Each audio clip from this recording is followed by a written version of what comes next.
متحدہ قومی موومنٹ کی پھٹی پتنگ پر پھر سے چیپیاں لگانے کی تیاریاں مکمل ہو چکی ہیں۔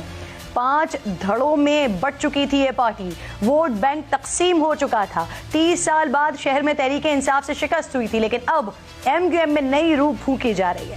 متحدہ پھر سے متحد ہو رہی ہے۔ مصطفیٰ کمال اور فاروق ستار دونوں نے خالد مقبول صدیقی کی سربراہی تسلیم کرنے پر آمادگی ظاہر کر دی ہے۔ ذرائع ایسا بتا رہے ہیں کہ اتوار کو پی ایس پی اور تنظیم بحالی کمیٹی پھر سے ایم کیو ایم میں ضم ہونے جا رہی ہے۔ اس کارنامے کا کریڈٹ جاتا ہے خاص حلقوں کے منظور نظر سمجھے جانے والے گورنر سندھ کامران ٹیسوری کو۔ اور حیران کن بات ہے، جن خاص پر الزام ہے انہوں نے ایم کیو ایم کے دفاتر آج تک بند رکھے ہوئے ہیں۔ جنہوں نے 2018 میں ایم کیو ایم کا حصہ تحریک انصاف کی جھولی میں ڈالا، وہ آج کیوں مبینہ طور پر انہیں پھر سے ایک کرنا چاہتے ہیں؟ فواد چودھری صاحب یہ دعویٰ کر رہے ہیں کہ اسٹیبلشمنٹ نے ایم کیو ایم کو بنایا اور آج بھی تحریک انصاف کو روکنے کے لیے سب کو اکٹھا کیا جا رہا ہے۔ اگر مصطفیٰ کمال اور فاروق ستار ساتھ آ جائیں تو عامر خان کا ہاتھ چھوٹنے کا اندیشہ ہے، کیونکہ اطلاعات ہیں کہ وہ اس پیج پر، بلکہ یہ جو سب ایک پیچ اپ ہونے جا رہا ہے، اس پر کافی ناراض ہیں۔ 40 سالہ سیاست میں ایم کیو ایم نے کئی نشیب و فراز دیکھے ہیں۔ یہ ملکی تاریخ کی واحد جماعت ہے جس نے طلبہ سیاست کے وطن سے جنم لیا۔ 11 جون 1978 کو الطاف حسین نے اپنے ساتھیوں کے ساتھ مل کر آل پاکستان مہاجر اسٹوڈنٹس آرگنائزیشن کی بنیاد رکھی، اور صرف 6 سال کے مختصر ترین عرصے کے بعد سن 1984 میں اس طلباء تنظیم نے مہاجر قومی موومنٹ کے پلیٹ فارم سے ملکی سیاست میں باقاعدہ طور پر قدم رکھا، اور صرف 8 برس بعد تنظیم میں پہلی پھوٹ پڑ گئی۔ آفاق احمد اور عامر خان نے بانی سے اختلاف کرتے ہوئے اپنی راہیں الگ کر لی، اور مہاجر قومی موومنٹ حقیقی کے نام سے ایک نئی تنظیم کی بنیاد رکھی گئی۔ موجودہ وفاقی وزیر امین الحق سمیت کئی دیگر اہم رہنماؤں نے بھی اس میں عامر خان اور آفاق احمد کا ساتھ دیا تھا۔ 1992 میں آپریشن کے بعد ایم کیو ایم نے لسانی سیاست سے نکل کر قومی سیاست میں قدم رکھنے کا فیصلہ کیا اور اپنا نام مہاجر قومی موومنٹ سے بدل کر متحدہ قومی موومنٹ رکھ دیا۔ 1992 میں ہونے والا بریک اپ تقریباً 20 سال بعد پیچ اپ میں تبدیل ہوا، جب سن 2011 میں عامر خان نے جیل سے چھوٹتے ہی متحدہ قومی موومنٹ میں شمولیت اختیار کر لی۔ عامر خان اپنے سینکڑوں ساتھیوں سمیت سرے عام معافی مانگنے کے بعد ایم کیو ایم میں واپس لوٹ آئے۔ عامر خان کی واپسی کے صرف 2 سال بعد ایم کیو ایم کا بڑا نام سابق میئر کراچی مصطفیٰ کمال پارٹی اور ملک دونوں ہی چھوڑ گئے، حالانکہ وہ اس وقت سینٹ کے رکن تھے، لیکن کہا یہ جاتا ہے کہ یہ سینیٹر شپ صرف اس لیے ملی کہ میئر شپ سے جو نام مصطفیٰ کمال صاحب نے کراچی کی سیاست میں بنایا تھا وہ بانی ایم کیو ایم کے لیے ناقابل قبول تھا۔ مصطفیٰ کمال کو سینیٹر بنا کر اسلام آباد بھیجنے کا مقصد انہیں کراچی کی سیاست سے سائیڈ لائن کرنا تھا۔ ماضی میں عمران فاروق اور عظیم احمد طارق نے پارٹی میں قد نکالا تو ان کا جو انجام ہوا وہ تاریخ کے اوراق میں لکھا جا چکا ہے۔ مصطفیٰ کمال 3 سالہ خود ساختہ جلا وطنی ختم کر کے وطن واپس لوٹے تو وہ اکیلے نہیں تھے، بلکہ ان کے ساتھ ایم کیو ایم کے اہم رہنما انیس قائم خانی بھی موجود تھے۔ مصطفیٰ کمال اگر عوام میں مقبول تھے تو انیس قائم خانی تنظیم کے اندر بہت اہمیت کے حامل تھے۔ یہی وہ وقت تھا جب ایم کیو ایم دوسری بار ٹوٹی اور دونوں نے پاک سرزمین پارٹی کے نام سے اپنی سیاسی جماعت بنانے کا اعلان کر دیا۔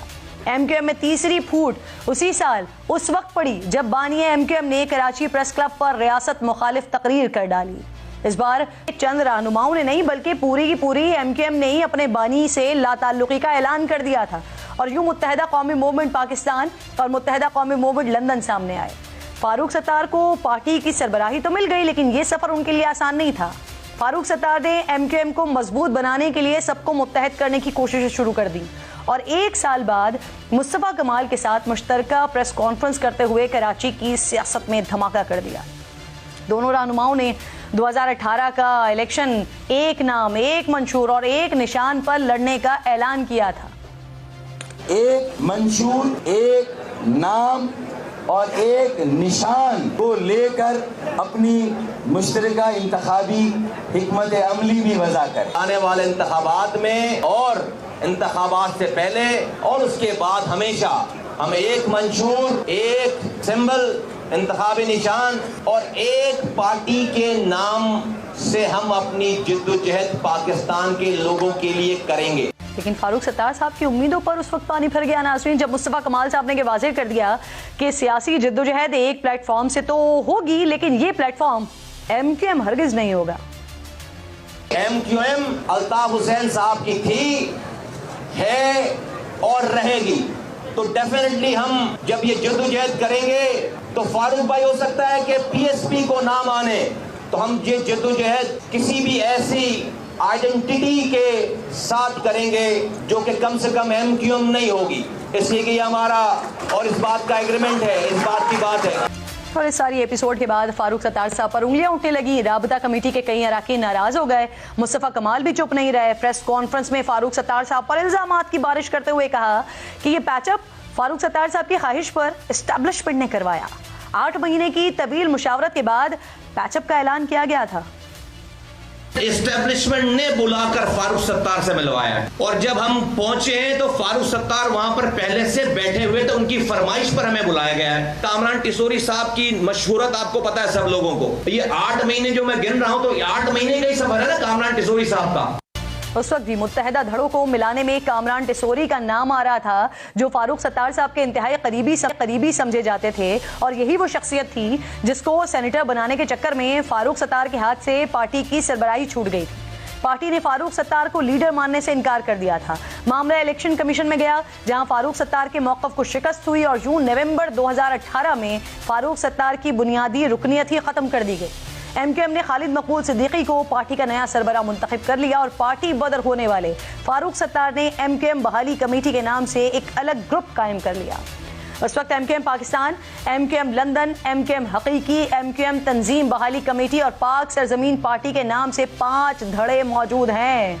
ان میں سے 3 دھڑے تو مشترکہ جدوجہد پر لچک دکھا چکے ہیں, لیکن پارٹی کے سب سے پہلے باغی آفاق احمد اب تک خاموش ہیں.